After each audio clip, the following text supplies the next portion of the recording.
ચાલો જાણીએ આપણે આ ભાઈ પાસેથી રિવ્યુ કુંભલગઢના. હા, અમે મિત્રો સાથે કુંભલગઢ પ્રવાસે આવ્યા છીએ અને બહુ જ મજા આવી ગઈ છે. વાતાવરણ ખૂબ જ સુંદર છે. થોડુંક અમારા મિત્રો રાત્રે વધારે એન્જોય કરી ગયા હતા, પણ અમને ખૂબ જ મજા આવી છે. હવે આપ બીજાને.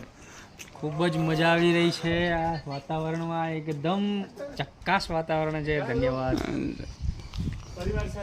હવે આપણે જઈએ દુષ્યંતભાઈ જોડે. બોલો દુષ્યંતભાઈ, શું કેવું તમારું? બહુ મજા આવી, એન્જોય કર્યો, ફૂલ એન્જોય. આખી રાત ધમાલ મસ્તી કરી. ડ્રિંક કર્યું એના વિશે કઈ કહેશો? ડ્રિંકમાં તમારા મિત્રો 2-3 જણા ઢઢા થઈ ગયા હતા. ઓકે, એમના પગને પગ રંટાતા હતા. એ લોકોએ બધાને મોજ કરાવી છે, પોતાના અલગ અલગ કરતબ કરીને.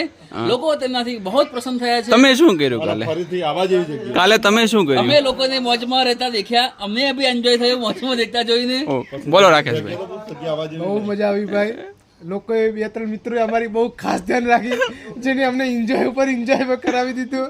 પૈસા વસૂલ. આ જગ્યા હવે સેવન છે, સ્વર્ગ છે. હવે છેલ્લા વ્યક્તિ જોડે જઈએ. બોલો ભાઈ, તમારે કઈ કેવું છે ભાઈ? હું વિડીયો કોલ ચાલુ છે મારો, હું ડોન્ટ ડિસ્ટર્બ જાઉં. ઓકે.